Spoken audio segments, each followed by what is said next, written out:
அனைவரையும் இயேசு கிறிஸ்து நாமத்தில் அன்புடன் மாலை இரவு ஆராதனைக்கு அன்புடன் வரவேற்கிறோம். ஆர்வமாக ஜெபம் செய்வோம். இதா குமாரன் பரிசுத்த ஆவி நாமத்தினாலே ஆமென். அதிகமாக நேசிக்கிற நல்ல ஆண்டவரே, ஸ்தோத்திரிக்கிறோம், நாமத்தை உயர்த்துகிறோம். இது உயர்ந்தவர், இது பெரியவர். அப்போ நாங்கள் சங்கீதங்களை வாசிக்கும் பொழுது அப்பா அதில் நாங்கள் இது எப்படிப்பட்டவர், எவ்வளோ பெரிய காரியத்தை செய்கிறவர், சிருஷ்டிகர், இந்த சிருஷ்டியை நடத்தி கொண்டு வருகிறவர், எல்லாவற்றையும் நீரே ஆண்டு கொண்டிருக்கிறீர், ஆட்சி செய்கிறீர் என்பதை நாங்கள் அறிக்கையிடுகிறோம், அதை புரிந்து கொள்கிறோம். அப்பா, இந்த நாளில் கூட இதிலிருந்து நாட்களில் உடைய சமூகத்தில் வரவும் தியானிக்கவும் உடைய பாதத்தில் அமர்ந்து சில நேரங்களும் பாதத்தில் செலவிடுகிற அந்த கிருபைக்காக நடி செலுத்துகிறோம். எங்களை முற்றுமாமை கரத்தில் வைக்கிறோம். ஆண்டவதாமே ஆரம்பத்தில் முடியும் வரை உங்களுடைய பிரசனத்தினால் எங்களை மூடிக்கொள்ளும்படியாய், எங்களை தொட்டு ஆஸ்வதிக்கும்படியாய் பலப்படுத்தும்படியாய் எங்களை முற்றுமை கரத்தில் வைக்கிறோம். பலவிதமான சூழ்நிலையில் வந்திருக்கிறோம். அப்பா, எங்கள் உள்ளத்தின் தேவையை அறிந்திருக்கிறீர். எங்கள் உள்ளத்தின் பாரங்கள் நமக்கு தெரியும். அப்பா, எங்களை சுகப்படுத்துகிற பலப்படுத்துகிற ஆண்டவர் நீர். எங்கள் உள்ளத்தின் தேவைகளை சந்திக்கிற ஆண்டவர் நீ. நோக்கி நாங்கள் பார்க்கிறோம். எல்லாவற்றையும் இடத்தில் அறிக்கையிடுகிறோம். அப்பா, இந்த மத்தியில் நாங்கள் உண்மையுடன் கருத்தோடும் ஆராதிக்க எங்களை பலப்படுத்துவீராக. கொடுத்த நல்ல மழைக்காக நன்றி, நல்ல சூழ்நிலைக்காக நன்றி. அப்பா, இந்த நாளிலும் நாங்கள் உற்சாகமாய் நோக்கி பார்த்து அப்பா நாங்கள் பலமடைய ஆண்டுகள் வழிநடத்தும்படியாய் இயேசுவின் நாமத்தில் வேண்டிக் கொள்கிறோம். ஆமென்.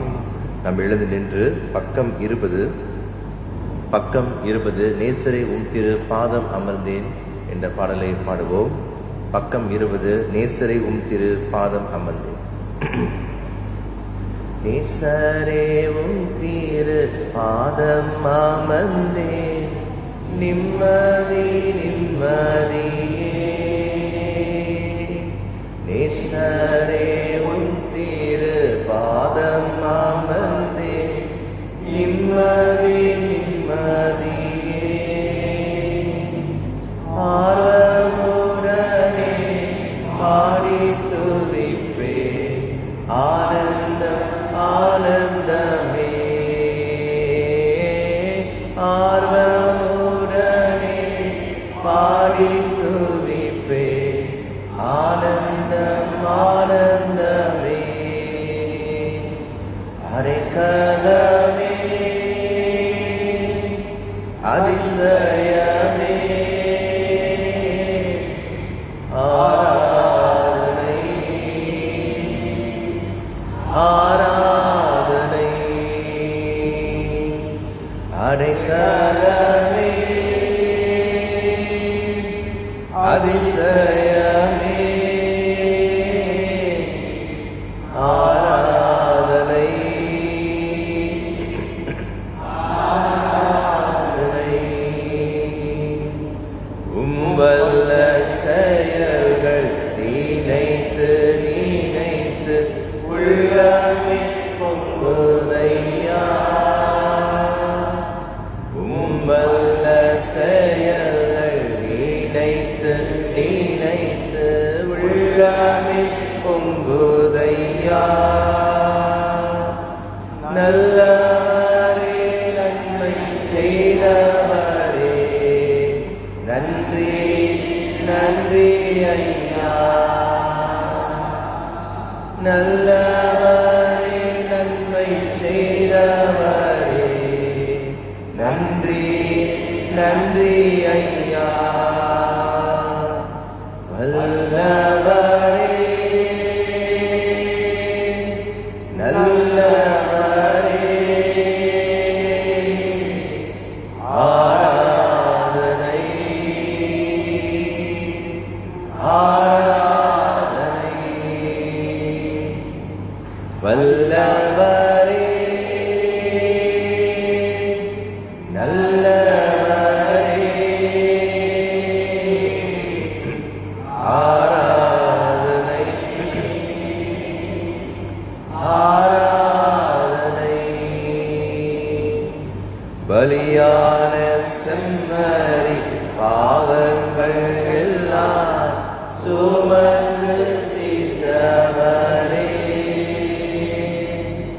பலியான செம்மறி பாவங்கள் எல்லாம் சுமந்து தீர்த்தவரே,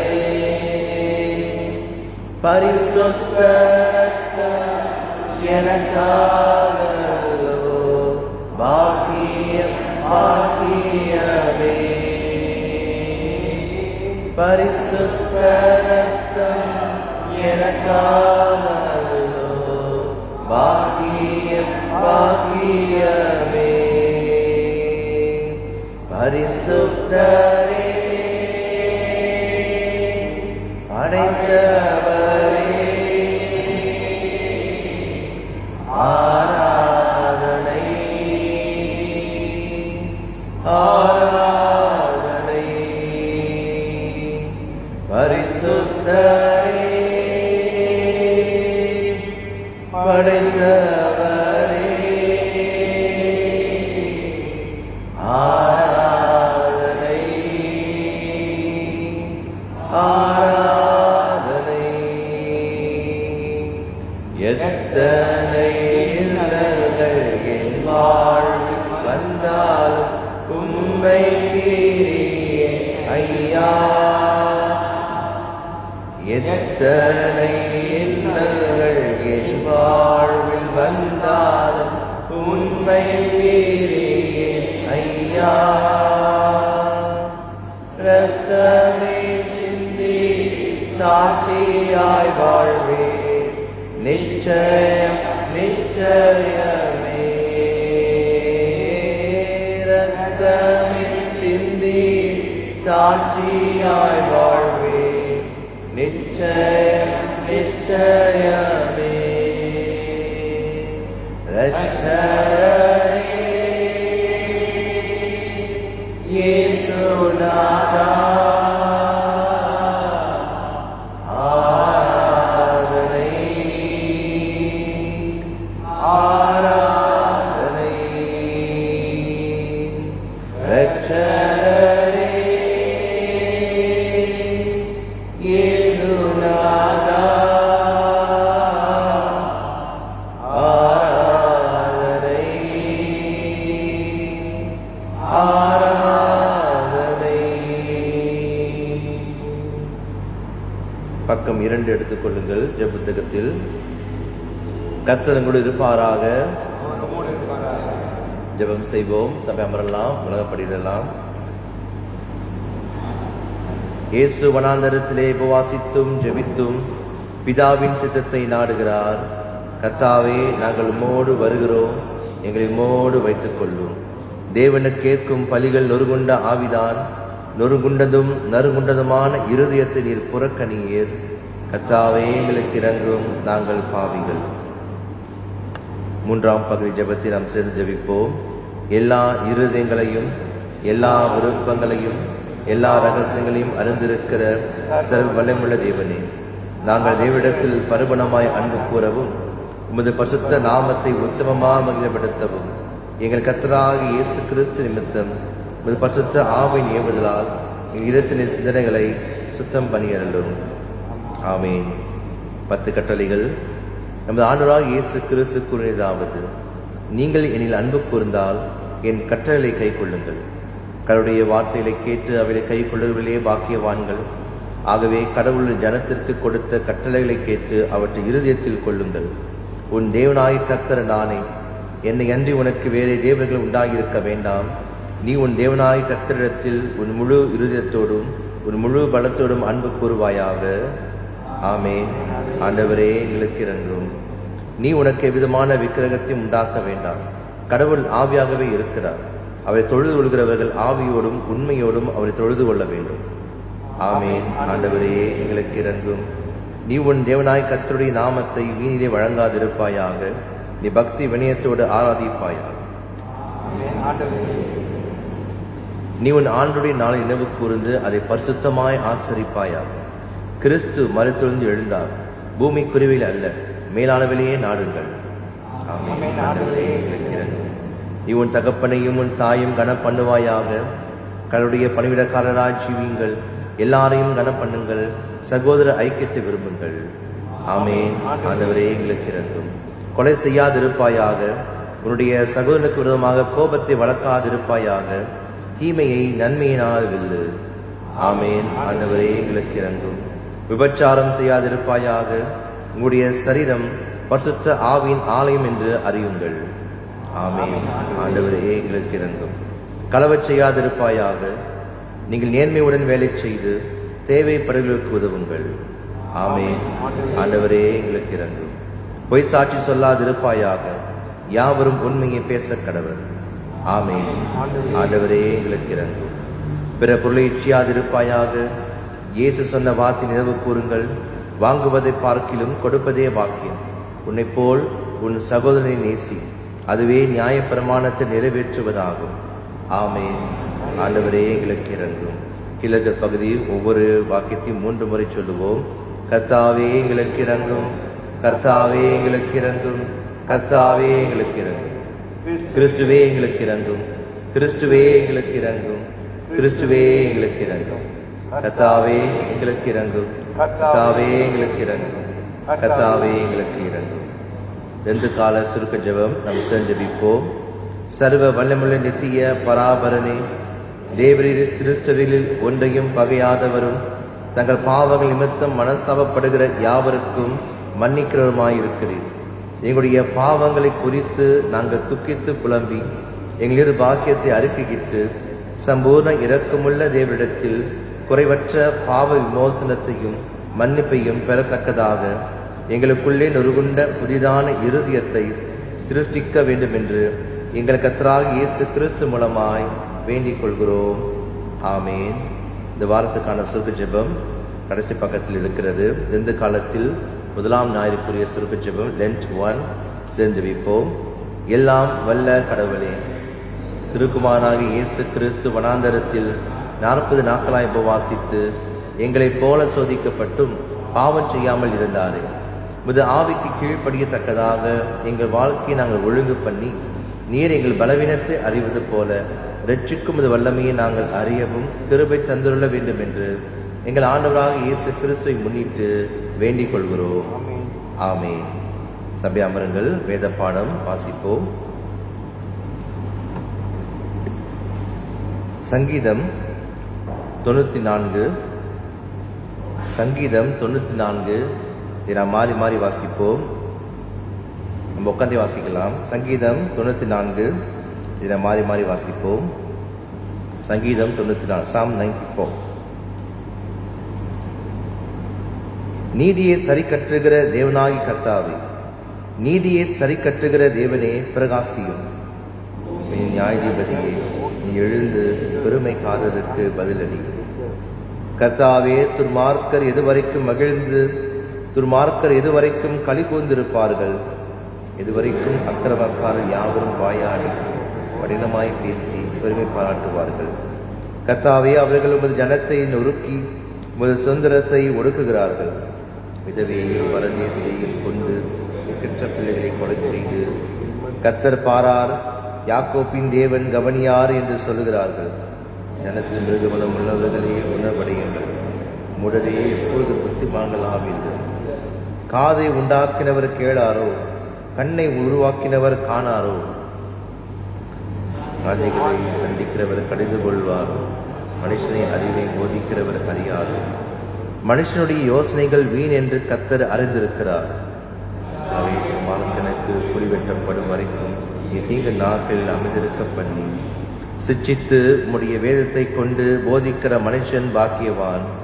கர்த்தர் தம்முடைய ஜனத்தை நிகழவிடாமலும் தம்முடைய சுதந்திரத்தை கைவிடாமல் இருப்பார். நியாயம் நீதியிடமாக திரும்பும். செம்மையான இருதயத்தால் யாவரும் அதை பின்பற்றுவார்கள்.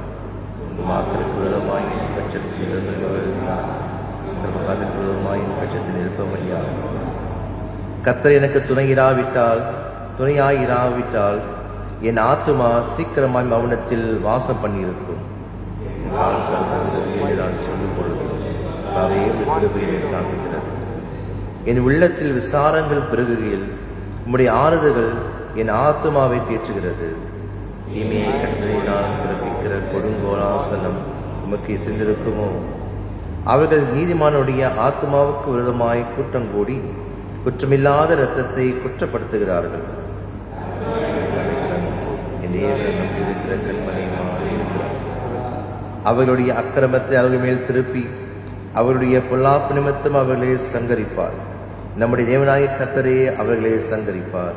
பிதாவுக்கும் குமாரனுக்கும் பரிசுத்த ஆவிக்கும் மகிமை உண்டாவதாக. சதா காலம் உண்டாவதாக. ஆமென்.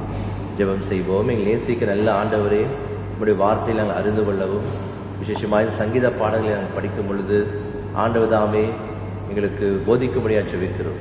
உம்முடைய வசனங்களையும் உண்மையும் நாங்கள் அறிந்து கொண்டு தொடர்ந்து இந்த லெந்து நாட்களில் நாங்கள் பிரயாணமாக இருக்கையில் ஆண்டை வழிநடத்துவீராக. இயேசுவின் நாமத்தில் வேண்டிக் கொள்கிறோம். ஆமென். இந்த சங்கீதம் 94 முக்கியமான வசனம் என்றால் இந்த வசனம் 22 அது எல்லாத்தையும் சுருக்கமாக அவர் சொல்றாரு. வசனம் 22 கர்த்தரோ எனக்கு அடைக்கலமும் என் தேவன் நான் நம்பியிருக்கிற கண்மலையுமாய் இருக்கிறார். அப்புறம் ஆண்டவர் எனக்கு அடைக்கலம், ஆண்டவர் நான் நம்பியிருக்கிற கண்மலை. அப்படி என்றால் கர்த்தரை நம்புகிறது, கர்த்தரை நம்புங்கள், ட்ரஸ்ட் இன் காட். கர்த்தரை நம்புவது என்றால் என்ன? உங்க வாழ்க்கையில எப்ப முத நீங்க கர்த்தரை நம்ப ஆரம்பிச்சீங்க? எல்லாருமே பிறந்தோடனே கர்த்தரை நம்ப மாட்டாங்க. சில சொல்லுவாங்க நாங்கள் கிறிஸ்துவ குடும்பத்தை பிறந்திருக்கிறோம் அப்படின்னு சொல்லுவாங்க.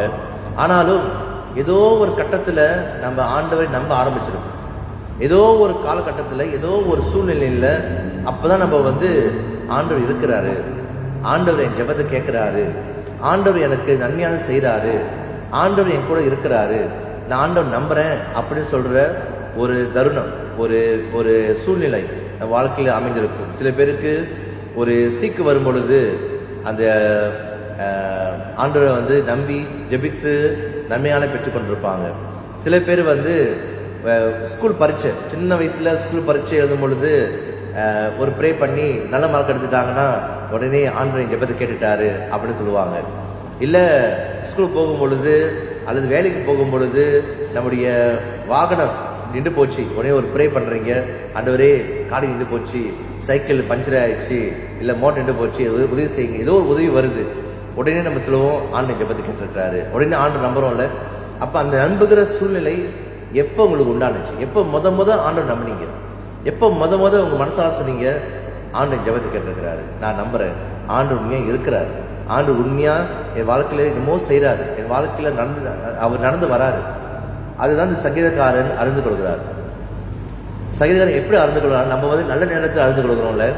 இவர் அறிந்து கொள்கிற நேரம் என்னவென்றால் ஒரு இக்கட்டான சூழ்நிலை, எதிரிகள் சுத்திலும் எதிரிகள் இருக்கிறாங்க, கெட்டவங்க இருக்கிறாங்க, சுத்திலும் நமக்கு விரோதமாய் பேசுகிறவர்கள் இருக்கிறாங்க, சுத்திலும் அவருக்கு விரோதமாய் இருக்கிறவர்கள், நன்மையான காரியம் செய்யறவங்கள கெட்டதை செய்யறவங்க பெருகிட்டாங்க. அவர் ராஜாவா இருக்கிறார். ஒருவேளை இது தாவீது எழுந்திருந்தா, தாவீது தன் வாழ்க்கையில நிறைய எதிரிகளை வச்சிருந்தார். எங்க போனாலும் எதிரி. ஒரு பக்கம் சவுல் இருக்கிறாரு, ஒரு பக்கம் மகன் இருக்கிறாரு, ஒரு பக்கம் பெலிஸ்தியர் வேற ஒரு பக்கம் வந்தாங்க, அப்புறம் அவர் கூட இருந்தாரு. இந்த மாதிரி நிறைய எதிரிகள், மனைவியில கூட எதிரியா இருந்தாங்க. அந்த அளவுக்கு அவர் வாழ்க்கையில நிறைய எதிரிகளை பார்த்திருக்கிறாரு. அதனால சாலமோன் வரும் பொழுது அவரு எதிரிகள்லாம் கொண்டுட்டார். சாலமோன் ராஜ்யத்துக்கு வரும் பொழுது சமாதானமா இருக்கணும்னு சொல்லிட்டு தாவீது சமாதானமான ஒரு இடத்தை உருவாக்கிட்டு போனார். ஏன்னா சாலமோன் நிம்மதியா ஆட்சி செய்யணும் சொல்லிட்டு அப்பா மகனுக்காக செய்த காரியம். ஆனால் தாவீது 40 வருஷம் அரசாண்ட வாழ்க்கையில அவர் ஒரு நல்ல ராஜாவாக இருந்தார் என்று பார்க்கிறோம். அது மட்டும் இல்லாமல் அது 40 வருஷம் அவரு ஆண்டவருக்கு ஏற்ற ஒரு மகனாக காணப்பட்டார் என்று நாம் பார்க்கிறோம். அப்படி என்றால் இன்னைக்கு ஆண்டவர் நம்மை எப்படி பாதுகாக்கிறார் என்பதை இங்க அறிந்து கொள்ள முடியுது.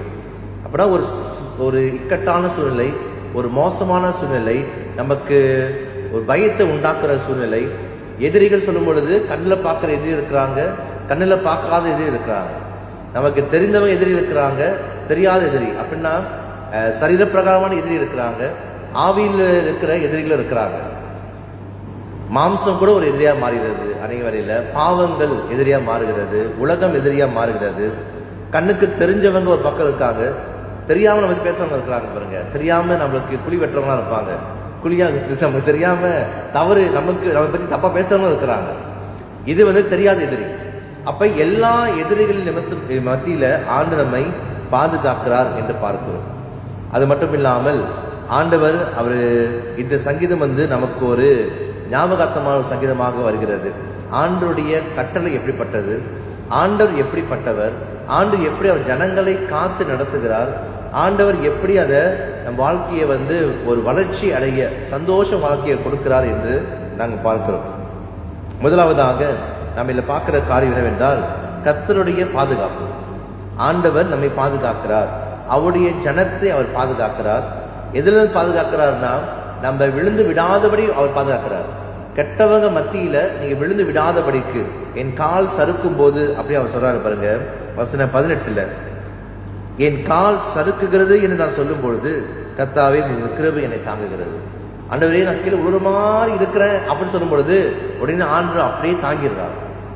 நினைச்சு பாருங்க, நீங்க உழுவுற நேரத்துல ஒருத்தவங்களுக்கு பிடிச்சி தூக்குறப்ப அப்பா கீழே விழுந்தா அடிபட்டிருக்கோமே, மண்டல் அடிபட்டிருந்தா நான் வருது, அப்புறம் எலும்பு உடைஞ்சா நான் வருது அப்படின்னு யோசிப்போம்ல. அந்த மாதிரி ஒரு இக்கட்டான சூழலை கால் சறுக்குது அப்படின்னு சொல்லும் பொழுது அவர் கிருபை நம்மளை அப்படியே தாங்கிடுறார். அப்ப ஆண்டவர் நம்மை ப்ரொடெக்ட் பண்றாரு, நம்மளை பாதுகாக்கிறாரு, நம்மை பாதுகாக்கிறாரு, சூழ்நிலையில் நிமித்தமும் நம்மை பாதுகாக்கிறாரு என்பதை நம்ம மறந்துவிடக்கூடாது. இரண்டாவதாக நாம் பார்க்கிறோம் ஆண்டோடைய நியாய தீர்ப்பு. வசனம் 2 சொல்றாரு, வசனம் 1-2, நீதியை சரி கட்டுகிற தேவனாய் கர்த்தாவே, நீதியை சரி கட்டுகிற தேவனே பிரகாசியும், பூமியின் நியாயாதிபதியே நீ எழுந்து பெருமைக்காரருக்கு பதிலை. அவர் சொல்லும் பொழுதே ஒரு ராஜா கிட்ட பேசுற மாதிரி தான் சொல்றாரு, நீங்க தான் நீதியை சரி கட்டுகிறவரு, நீங்க தான் அந்த உலகத்துக்கே நியாயாதிபதி, நீங்க எழுந்து பிரகாசியுங்க, நீங்க எழுந்து நில்லுங்க. அப்படின்னா எழுந்து நின்றார்னா அவர் நியாயத்துக்கு சொல்ல போறாரு. அந்த மாதிரி அவர் சொல்றது பார்த்தா அப்படிதான் இருக்கு. அப்புறம் நியாயத்திற்கிற ஆண்டவர் யாரை நியாயத்திருக்கிறாரு? தீமையான காரியங்கள், கெட்ட காரியங்கள், அக்கிரமக்காரர்கள், பொய் பேசுகிறவர்கள், கடினமாய் பேசுகிறவர்கள். வசனம் 4, 5, 6, 7, 8 பாத்தீங்கன்னா இந்த துன்மார்க்கர் என்னென்ன சொல்றாங்க என்று பார்க்கிறோம். இன்னும் வார்த்தையா சொல்றாங்க, அவர் பார்க்க மாட்டாரு, ஆண்டு கேட்க மாட்டாரு, ஆண்டருக்கு எதா தெரியாது, ஆண்டர் கண்ணை மூடிட்டு இருக்கிறாரு, ஆண்டர் காதை மூடிட்டு இருக்கிறாரு, ஆண்டர் எப்படி அவர் கேட்பாரு, எப்படி பார்ப்பாரு அப்படின்னு சொல்றாங்க. அப்ப சொல்றாரு, நம்மை உண்டாக்கின ஆண்டவர் பார்க்க மாட்டாரா? காதை உண்டாக்கினவர் கேட்க மாட்டாரா? கண்ணை உருவாக்கினவர் பார்க்க மாட்டாரா? ஜாதியை தண்டிக்கிறவர் கடிந்து கொள்ள மாட்டாரா? மனுஷனுக்கு அறிவை போதிக்கிறவர் அறிய மாட்டாரா? அப்படின்னா ஆண்டவருக்கு எல்லாம் தெரியும். ஆனா ஆண்டவர் பொறுமையா இருப்பது நமக்கு சாதகமா மாறிடுது. சில நேரத்தில் ஆண்டு பொறுமையா இருக்கிறது, ஆண்டு பொறுமையா இருக்கிறாரு, நம்மளை தண்டிக்கல, அப்புறம் நம்ம செய்யறது ரைட்டு, நம்ம இன்னும் கூட செய்யலாம் அப்படின்னு சொல்லிட்டு கெட்டவங்க இன்னும் கெட்டதா மாறிடுறாங்க. அது வசனம் 11 சொல்றாரு, மனுஷனுடைய யோசனைகள் வீண் என்று கர்த்தர் அறிந்திருக்கிறார். நம்ம யோசிக்கிறதெல்லாம் அதெல்லாம் வேஸ்ட் அப்படின்னு ஆண்டவருக்கு தெரியும். இருந்தாலும் ஆண்டவர் அநேக வேளையில அவருடைய வார்த்தையை கொடுத்து நம்மை சரிப்படுத்த முயற்சி பண்றாரு.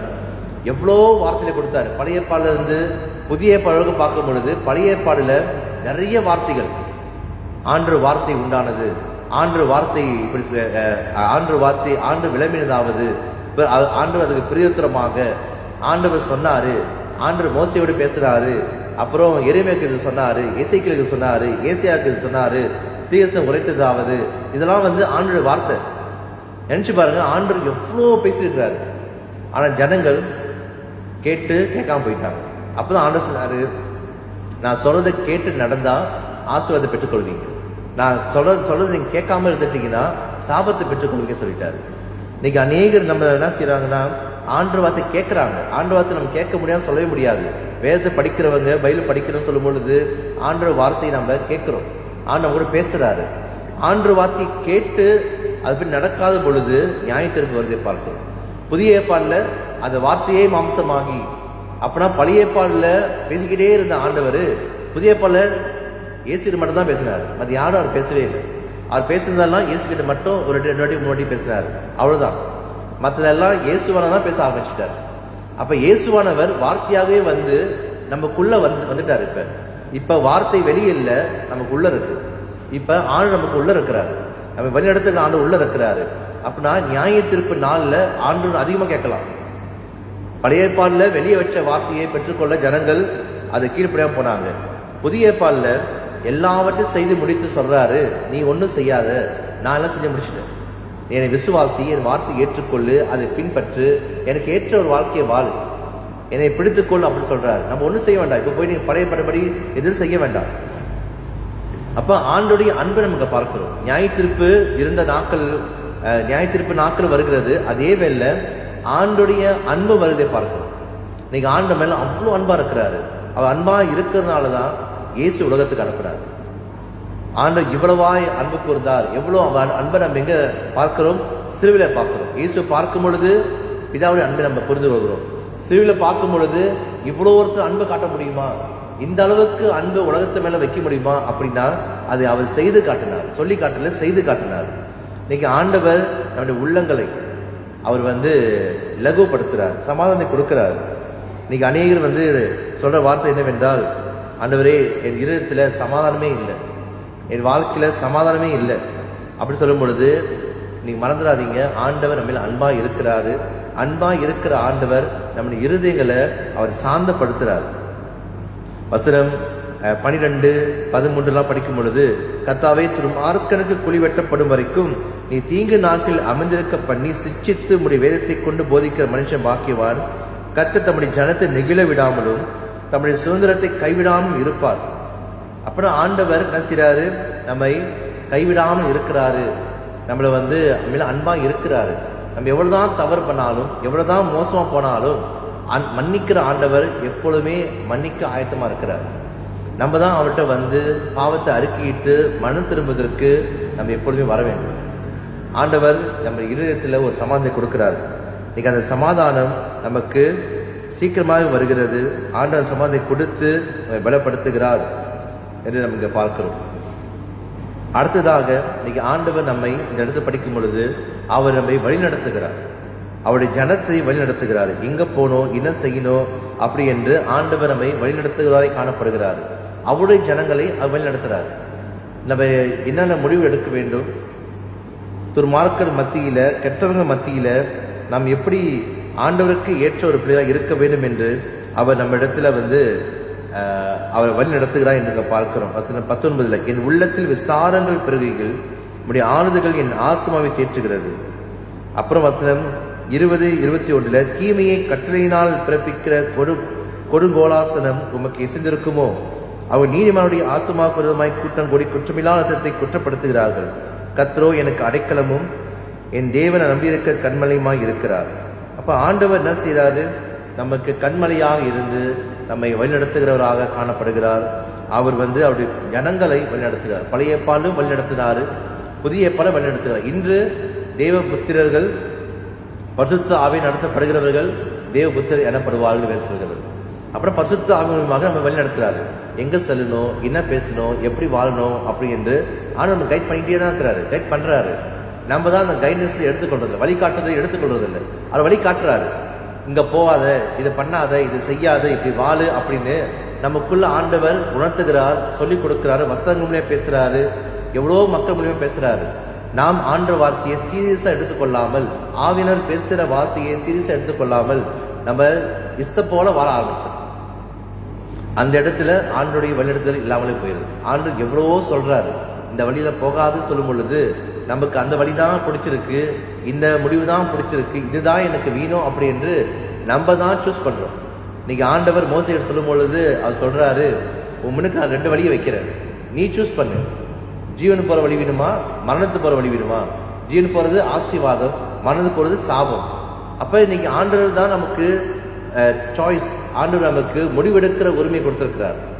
நீங்க எடுக்கிற முடிவு நிமித்தமாக தான் நம்ம படுகிற பாடுகளும் வந்தது. பாடுகள் படும் பொழுது இப்ப ஆண்டவர் குறை சொல்லிடுவோம். ஆண்டவரே நீங்க தானே சொன்னீங்க, என் கூட இருப்பேன்னு சொன்னீங்களே, இப்ப எங்களுக்கு எல்லாம் போயிட்டீங்க. ஆனா தவறான முடிவெடுத்தது நம்ம தான். ஆனால் ஆண்டுகிட்ட ஆண்டவர் குற்றம் சாட்டுவோம். ஏன் ஆண்டவரே என் கூட வரல, நீங்க நான் இந்த வீடு வாங்கினேனே, நான் இந்த காடி வாங்கினேன், எனக்கு விருப்பமானதை நான் செஞ்சேன், எனக்கு விருப்பமானதை நான் அப்படி பண்ணேன் அப்படின்னு சொல்லிட்டு நம்ம விருப்பம் தான் நடந்துச்சு தவிர ஆண்டு விருப்பத்தை அவன் கேட்காம போயிருப்போம். அதனால மறுபடியும் நீங்க ஆண்டு சமத்து வாங்க, ஆண்டு சொல்லுங்க, ஆண்டவரே உங்களுடைய விருப்பம் என்னது, என் வாழ்க்கையில நீங்க என்ன செய்ய நினைக்கிறீங்க, என் வாழ்க்கையை நான் எப்படி நடத்தணும், என்ன எங்க போகணும், என்ன செய்யணும் அப்படி கற்றுக் கொடுங்க அப்படி கேளுங்க. கண்டிப்பா ஆண்டவர் நம்ம நடத்துவார். கடைசியா நாம் பார்க்கும் பொழுது ஆண்டவர் நம்மை மன்னிக்கிறார், பலத்தை கொடுக்கிறார். இன்னைக்கு மன்னிக்கிற ஆண்டவர் நம்மோடு இருக்கிறார். அவர் ஜனங்களை மன்னிக்கிறார் என்று பார்க்கிறோம். வசனம் 23 அவருடைய அக்கிரமத்தை அவர்கள் மேல் திருப்பி அவருடைய பொல்லாப்பு நிமித்தம் அவர்களை சங்கரிப்பார். நம்முடைய தேவனை கர்த்தரே அவர்களை சங்கரிப்பார். அப்படின்னா தேவனை அறியாத ஜனங்கள் அல்லது கொடுமை செய்கிற தீமை செய்கிற ஜனங்களுக்கு நியாயத்தீர்ப்பு வருகிறது. அவர்களுக்கு மன்னிப்பு கடைசி நாட்கள் இல்லை.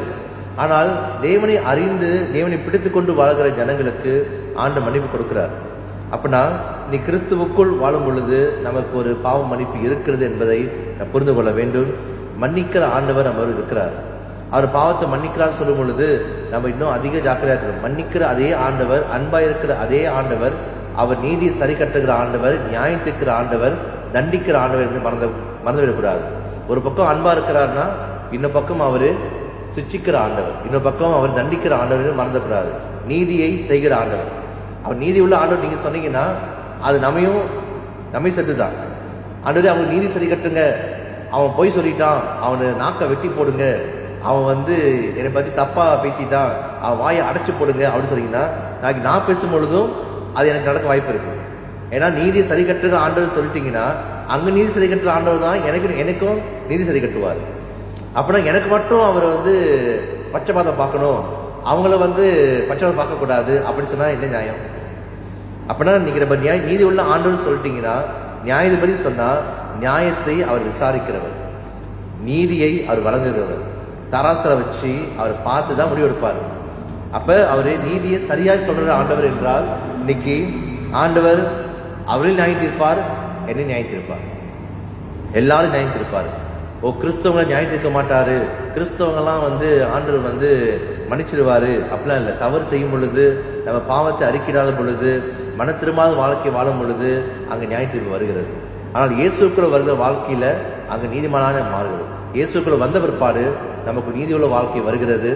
நியாயத்திற்கு அங்க இல்லை, அங்க ஆண்டு தண்டிக்கிறது இல்லை, ஆண்டு நம்ம கண்டிக்கிறது இல்லை.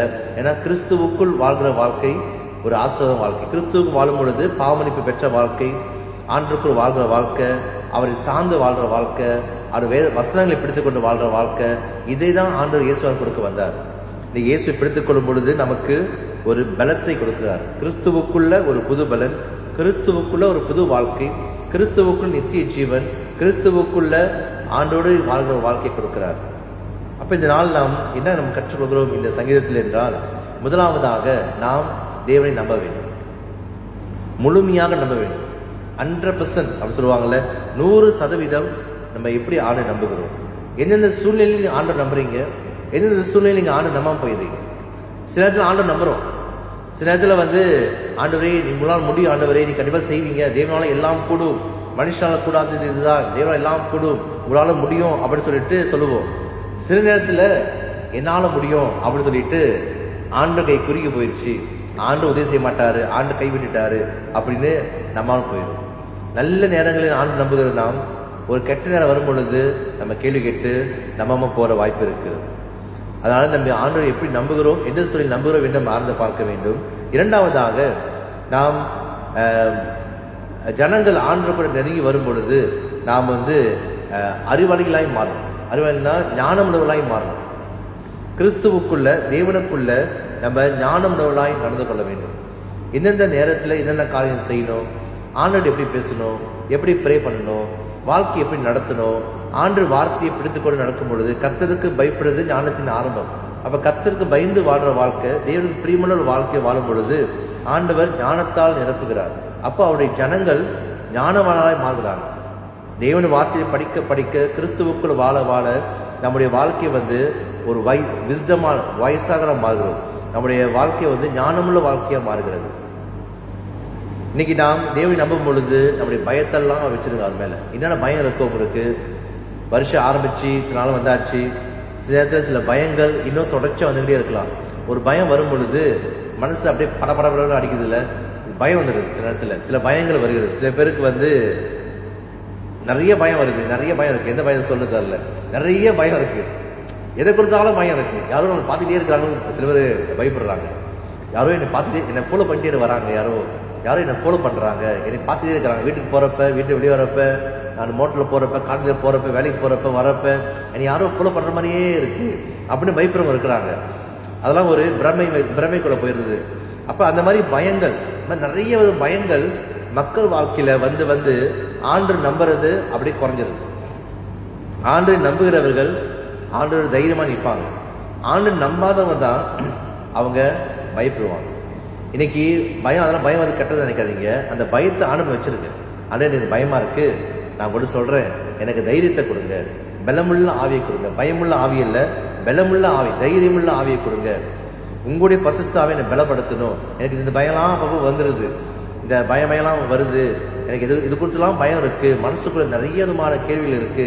இதெல்லாம் ஆண்டு சொல்லுங்க, அல்லது சொல்லி ஆண்டு உங்களை நம்புகிற இருதயத்தை எனக்கு கொடுங்க அப்படின்னு கேளுங்க. கர்த்தரை நம்புகிறவன் செழிப்பான் வேதம் சொல்லுகிறது. கடைசியாக இன்னைக்கு நாம் ஆண்டு வார்த்தையை படித்து ஒவ்வொரு நாளும் படித்து நாம் கற்றுக்கொள்ள வேண்டும். இந்த வேதத்தை அந்நாளும் படிங்க.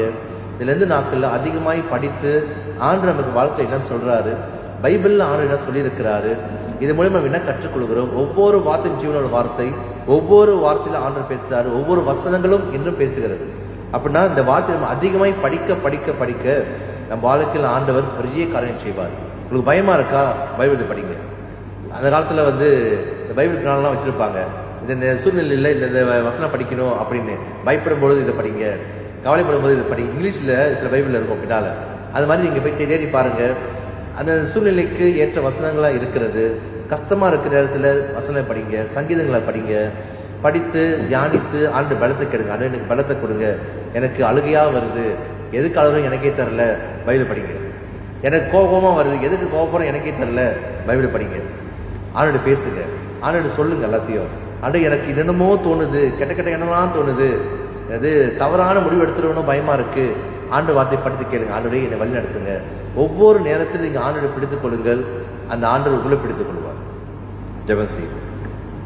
நீங்க நேசிக்கிற நல்ல ஆண்டவரே, அப்பா நான் கடந்து செல்கிற சூழ்நிலையெல்லாம் நீங்க அறிந்திருக்கிறீங்க. இந்த வாழ்க்கை இந்த வாழ்க்கை எங்களுக்கு அநேகருக்கு கசப்பா இருக்கலாம், இந்த வாழ்க்கை அநேகருக்கு பயமா இருக்கலாம், அநேகருக்கு கேள்விக்குறியா இருக்கலாம், அநேகருக்கு சந்தேகம் வரலாம், அநேகர் சோர்ந்து போயிருக்கலாம். நிறைய வருஷம் ஓடி வந்துட்டோம், நிறைய வருஷம் இந்த உலகத்தை வாழ்ந்துட்டோம்.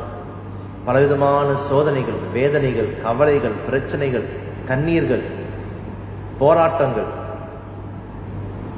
மற்றவர்களை குறித்து தவறாய் பேசுகிற காரியங்கள், எங்களுக்கு விரோதமாய் எழும்புகிறவர்கள். அப்பா எங்கள் கால் சறுக்கிற நேரத்தில் உடைய கிருபைகளை தாங்க முடியாது ஜெபிக்கிறோம். அப்பா அநேவில் நாங்கள் சறுக்குகிறோம், அநேவில் அப்பா நாங்கள் வழுக்கி விழுகிற நிலைமையெல்லாம் வருகிறது. எங்க வலுவாதபடி காக்கிற ஆண்டு இருக்கிறீர். இவை நாங்கள் விசுவாசிக்கவும் உங்களை பிடித்து கொள்ளவும் உடைய கரம் எங்களை பிடிக்கும் பொழுது எப்படி பேதுரு உங்களை பிடித்து கொண்டாரோ, அமிழ்ந்து போகையில் அப்பா இயேசு கரம் நீட்டி அவரை பிடிக்கும் பொழுது பேதுரு அவர் கரத்தை பிடித்துக் கொண்டது போல நாங்களும் உங்களை பிடித்துக் கொள்கிறோம். அப்பா நாங்கள் விழாதபடி எங்களை காக்கிற ஆண்டவர் நீர், சறுக்காதபடி சரிந்து விழாதபடி எங்களை தூக்கி நிறுத்துகிற ஆண்டவர் நீர், காலொண்டி நிற்க செய்கிற ஆண்டவர் நீர். நாங்கள் அறிந்து கொண்டு உண்மை சார்ந்து கொள்ள எங்கள் உள்ளத்தை பலப்படுத்துவீராக. இந்த வாழ்க்கையில என்ன பயங்கள் வந்தாலும் அப்பா நீர் கொடுத்த வாழ்க்கை, நீங்களோடு இருக்கிறீர், நீங்களை வழிநடத்துகிறீர் என்பதை நாங்கள் மறந்து விடாமல் இருக்க எங்களை வழிநடத்துவீராக. இதனால வந்து அனைவரோடு தொடர்ந்து பேசும்படியாக ஜெபிக்கிறோம், அனைவரையும் பலப்படுத்தும்படியாக ஜெபிக்கிறோம், அவர்களை உற்சாகப்படுத்துமா ஜெபிக்கிறோம். எல்லாவற்றையும் மேல் நாங்கள் வைத்து விடுகிறோம். நாங்கள் நம்புகிற ஆண்டவர், நாங்கள் விசுவாசிக்கிற ஆண்டவர் பெரியவர், பெரிய காரியம் செய்கிற ஆண்டவர். யோசனைகளை பெரியவராக இருக்கிறீர். எங்க யோசனைகள் அல்ல உம்முடைய யோசனைகள், எங்க வழிகள் அல்ல உம்முடைய வழிகள், எங்க நினைவுகள் அல்ல உம்முடைய நினைவுகளே எங்கள் வாழ்க்கை நடக்கட்டும், உம்முடைய சித்தம் எங்கள் வாழ்க்கை நிறைவேறட்டும். ஆண்டவர் சகலது செய்ய வல்லவராய் இருக்கிறீர். நீங்க இதை செய்ய நினைத்தீரோ அது ஒரு நாளும் தடைபடாது என்று நாங்கள் அறிந்திருக்கிறோம். எங்களை இந்த இரவு நேரத்தில் முற்றுவன் கருத்து அர்ப்பணிக்கிறோம். ஆண்டவர் தொடர்ந்து வழிநடத்துவீராக, பொறுப்படுத்திக் கொள்வீராக. இயேசுவின் நாமத்தில் வேண்டிக் கொள்கிறோம். ஆமீன், ஆமீன். நம்ம எழுந்து நின்று விசுவாச பிரமாணத்தை அறிக்கையிடுவோம். விசுவாச பிரமாணம் பக்கம் 6 8ஆம் பகுதி, அப்போஸ்தலர் விசுவாச பிரமாணம். நாம் சேர்ந்து ஜெபிப்போம்.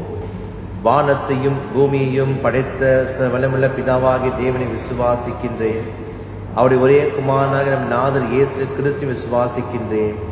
அவர் பரிசுத்த ஆவியினாலே கனிமனிடத்தில் உற்பவித்து பிறந்தார்.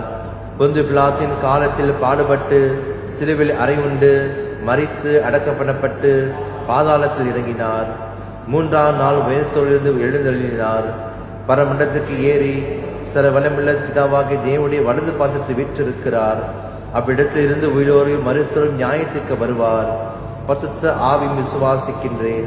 பொதுவாக இருக்கிற பசுத்த சபையும் பசுத்தவாங்களுடைய ஐக்கியமும் பாவ மன்னிப்பும் சரீர உயிர்த்தெழுதலும் நித்திய ஜீவனும் உண்டு என்று விசுவாசிக்கின்றேன். ஆமேன். ஜெபம் செய்வோம். சபை அமரலாம், உணவப்படிடலாம். ஒருமே அமைதியாக இருந்து அந்த தேவனிடத்தில் நம்முடைய ஜெபங்களை, நம்முடைய தேவைகளை அறிவிப்போம். நம் ஜெபத்தை கேட்கிற ஆண்டவர், அது பெரிய காரியம் செய்கிற ஆண்டவர். நம்முடைய குடும்ப தேவைகள், வேலை, பிள்ளைகள் படிப்பு, வருங்காலம், சுபீனமாய் பலமாய் இருக்கிறவர்கள் நினைவு கூறுவோம்.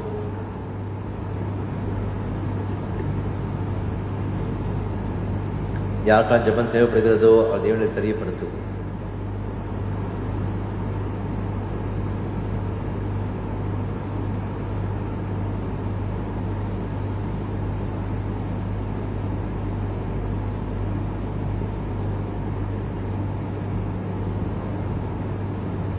அப்பா, ஜெபத்துக்கு கொண்டிருக்கிற அனைவரையும் கரத்தில் வைக்கிறோம்.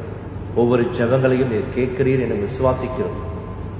அப்பா, உங்களுடைய சமூகத்தில் வந்து நாங்கள் அறிக்கையிடுகிற ஒவ்வொரு ஜெபங்களையும் அப்பா நீர் கேட்டு பிரிகார் செய்வீர் என்று நாங்கள் முழுமையாக விசுவாசிக்கிறோம், உண்மை நம்புகிறோம். அப்படியாக ஆண்டவரை நாங்கள் ஜெபித்துக் கொண்டிருக்கிற ஒவ்வொரு வாழ்க்கையிலும் ஆண்டவர் அதிசயம் வழிநடத்துவீராக, அற்புதங்களை செய்வீராக. அப்பா, அவருடைய தேவையெல்லாம் சந்திப்பீராக. எங்களை போஷிக்கிற ஆண்டவர் நீர், எங்களை பலப்படுத்துகிற ஆண்டவர் நீர், நிரப்புகிற ஆண்டவர் நீர், வழிநடத்துகிற ஆண்டவர் நீர் என்பதை நாங்கள் அறிக்கையிடுகிறோம். நன்றி அப்பா, நீர் கொடுத்த வாழ்க்கைக்காக நன்றி, குடும்பங்களுக்காக நன்றி அப்பா, சபைக்காக நன்றி அப்பா, எல்லாவற்றுக்காக நன்றி செலுத்துகிறோம். அப்பா, உம்மை ஸ்தோத்தரிக்கிறோம். தொடர்ந்து நீங்கள் வழிநடத்துவீராக. ஒவ்வொரு நாள் நாங்கள் கூடி வரும் பொழுது ஆண்டவர் எங்களை பலப்படுத்துகிறீர், எங்களை வழிநடத்துகிறீர் நாங்கள் விசுவாசிக்கிறோம்.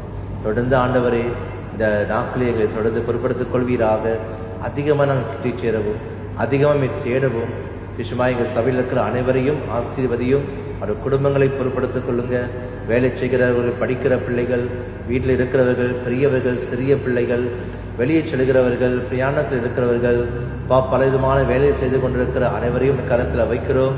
சுகமாய் பலமாய் இருக்கிறவர்களையும் கரத்தில் வைக்கிறோம். தொட்டு சுகப்படுத்துவீராக, பலப்படுத்துவீராக. அப்பா, அதிக தேவையோடு, வருத்தத்தோடு, பிடியில பிரச்சனையில் இருக்கிறவர்களுக்கு விடுதலை கொடுத்து, செழிப்பை கொடுத்து உயர்த்தி வைக்குமா ஜெபிக்கிறோம். ஆண்டவரே, உண்மை நம்பியிருக்கிற பிள்ளைகளுக்கு அப்பா நீர் அப்பா அவங்க முகங்கள் வெக்கப்பட்டு போகாதபடி பிரகாசிக்கப்படுமா ஜெபிக்கிறோம். உண்மை நம்புகிறவர்கள் வெக்கப்பட்டு போகாது இருப்பார்களாக. உண்மை நம்பர்கள் செழிக்கும்படி நாங்கள் ஜெபிக்கிறோம். நம்புகிற பிள்ளைகள் நல்ல வாழ்க்கையை, சுகமான வாழ்க்கையை வாழட்டும். இந்த இரவில் அவரை தொடுவீராக. ஒவ்வொரு ஜெபம் கேட்டு ஆண்டு பிரிகாரம் செய்வீராக. இயேசுவின் நாமத்தில் வேண்டிக் கொள்கிறோம். ஆமென். நம் பாவத்தை அறிக்கையிட்டு மனம் திரும்புவோம். பக்கம் 12, பொதுவான பாவறிக்கை, பக்கம் 12, 10ஆம் பகுதி. மௌனம் ஒரு இடத்தில் நம் மௌனமாய் இருப்போம். நம் சொந்த பாவனை அறிக்கையிட்டு மனம் திரும்புவோம். செஞ்சவிப்போம். சர்வ வல்லமையுள்ள கடவுளே, எங்களை பரமபிதாவே, உமக்கு விரோதமாகவும் எல்லாருக்கு விரோதமாகவும் நினைவினாலும் வார்த்தையினாலும் செயலினாலும் தீமையான வேலையை செய்ததினாலும் நலமான செய்யாததினாலும் அறியாமையினாலும் பலவீனத்தினாலும் எங்களுடைய திருவினாலும் பாவம் செய்தோம். எங்களுடைய எல்லா பாவங்களுக்காகவும் மெய்யாய் மனஸ்தாபப்பட்டு மனம் திரும்புகிறோம்.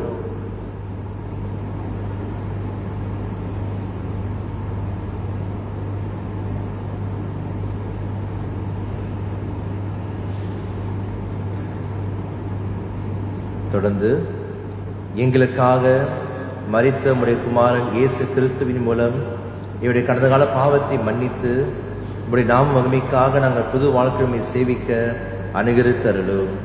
ஆமேன். தமிழகத்தில் உண்மையாய் மன்னர் திரும்புகிற யாவரையும் மன்னிக்கிற வல்லமையுள்ள கடவுள் நம்முடைய ஆண்டவராக இயேசு கிறிஸ்து மூலம் உங்களுக்கு இறங்கி உங்கள் பாவங்கள் எல்லாவற்றையும் மன்னித்து அவ்விலிருந்து விடுதலையாக்கி சகல நன்மைகளையும் உங்களை உறுதிப்படுத்தி நிலைநிறுத்தி உங்களை திச்சுவ கரையில் சேர்ப்பாராக. ஆமேன். கர்த்தர் ஜெபத்தை சேர்ந்து சொல்லுவோம். பரமனில் இருக்கிற எங்கள் பிதாவே, உம்முடைய நாமம் பரிசுத்தப்படுவதாக, உம்முடைய ராஜ்யம் வருவதாக, உம்முடைய சித்தம் பரமண்டத்திலே செய்யப்படுகிறது போல பூமியில் செய்யப்படுவதாக. அண்ணனுள்ள எங்கள் அப்பத்தை எங்களுக்கு இன்று தாரும். எங்களுக்கு விரோதமாய் குற்றச்செயல்களுக்கு நாங்கள் மன்னிக்கிறது போல எங்கள் குற்றங்களை எங்களுக்கு மன்னியும். எங்களை சோதனைக்குள் பிரவேசிக்க பண்ணாமல் தீமையில் ரட்சித்துக் கொள்ளும். ராஜ்யமும் வல்லமையும் மகிமையும் என்றென்றைக்கும் விடுவீர்களே. ஆமென். தேவனுடைய ஆசீர்வாதத்தை பெற்றுக்கொள்வோம். நீங்கள் பரிசுத்தத்தில் வளரவும், உங்களை வெறுத்து உங்கள் சிலுவை எடுத்து அவரை பின்பற்றவும் இயேசு கிறிஸ்து கிருபை புரிவாராக. பிதா, குமாரன், பரிசுத்த ஆவியுமாக தேவனுடைய ஆசீர்வாதம் உங்களுக்குள்ளே இருந்து எப்பொழுதும் உங்களோடு இல்லத்தில் கடவுது. ஆமென். சமாதானத்தை ஆண்டவரை செய்வீங்கள் கிறிஸ்து நாமத்தினாலே. ஆமென். நம்ம எழுந்து நின்று ஒரு பாடலை பாடுவோம். சோத்திர பாடலாக பக்கம் 15 ஆதாரம் நீதான் ஐயா என்ற பாடலை பாடுவோம். பக்கம் 15 ஆதாரம் நீதான் ஐயா. பக்கம் 15 ஆதாரம் நீதான் ஐயா எந்துரையே ஆதாரம் நீதான் ஐயா.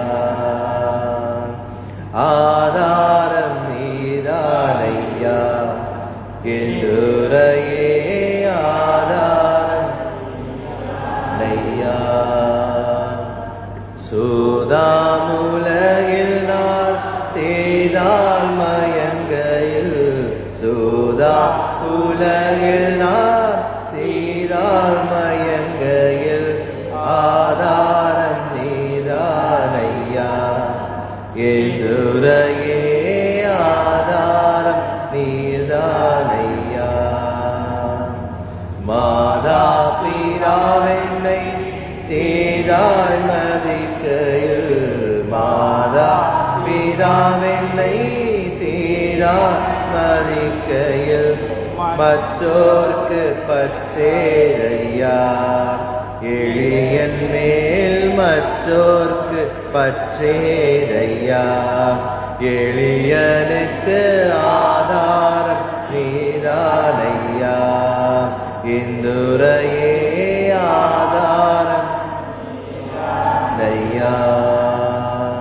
நாம் துணையென நயந்துரை சொன்னவர் நாம் துணையென நயந்துரை சொன்னவர் நற்றாற்றில் விற்றாரையா. தரியனை நற்றாற்றில் விற்றாரையா. தனியனுக்கு ஆதாரம் நீதானையா இந்துரையே ஆதாரம் நீதானையா.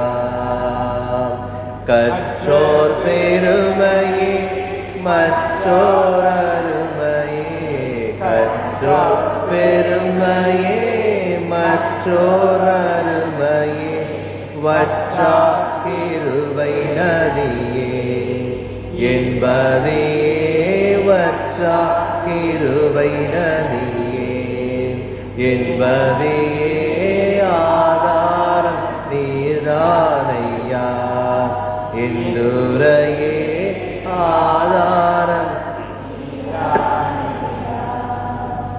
சோதனை அறந்து வேதனை தொடர்ந்து சோதனை அறந்து வேதனை தொடர்ந்து துக்கமியோ வேளையில் என் சுகிர்தமே துக்கம் மிகும் வேளையில் உண்டாசனுக்கு ஆதாரம் நீதானையா எந்துரையே ஆதாரம் நீதானையா.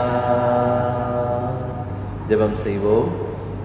அதிகமாக நேசிக்க நல்ல ஆண்டவரே ஸ்தோத்திரிக்கிறோம். இந்த நாளிலும் எங்கள் அழைத்த இந்த கிருபைக்காக நன்றி அப்பா. நாங்கள் இந்த இடம் முடிந்து விடுத்திரும் பொழுது எங்கள் பிரயாணை பொருட்படுத்திக் கொள்வீராக. தயத்துக்காக உணவுக்காக ஜெபிக்கிறோம். உணவை ஆசிர்வதியும், ஐக்கியத்தை ஆசிர்வதியும். இந்த இரவிலும் எங்களை காத்துக்கொள்ளுங்க, நல்ல ஓய்வு கொடுங்க அப்பா. இங்கே வந்தவர்களும் ஆன்லைனில் பார்த்து கொண்டிருக்கிறவர்களையும் எங்களை கரத்தில் வைக்கிறோம். நாங்கள் எல்லாம் சேர்ந்து தொடர்ந்து எல்லா நேரங்களும் நம்பவும் அப்பவை பிடித்துக் கொள்ளவும் எங்களை வழிநடத்துங்க. நாங்கள் சொந்த போகும் எல்லாம் எங்களை தூக்கி நிறுத்தும்படியாக ஜெபிக்கிறோம். உங்களுடைய ஆவியானவை எங்களை பலப்படுத்தும்படியாக ஜெபிக்கிறோம். உங்களுடைய வசனங்கள் எங்கள் வழிநடத்தும்படியாக எங்களை அர்ப்பணிக்கிறோம். நாலு தினமும் உங்களுடைய புது கிருபையால் நிரப்பி எங்கள் வழிநடத்துங்க. இயேசுவின் பரிசுத்த நாமத்தில் வேண்டிக் கொள்கிறோம். ஆமென். என் ஆத்துமாவே என் முழு உள்ளமே பரிசுத்த நாமத்தை ஸ்தோத்திரி. என் ஆத்துமாவே கர்த்தரை ஸ்தோத்திரி, கர்த்தர் செய்த சகல உபகாரங்களை மறவாதே. ஆமென்.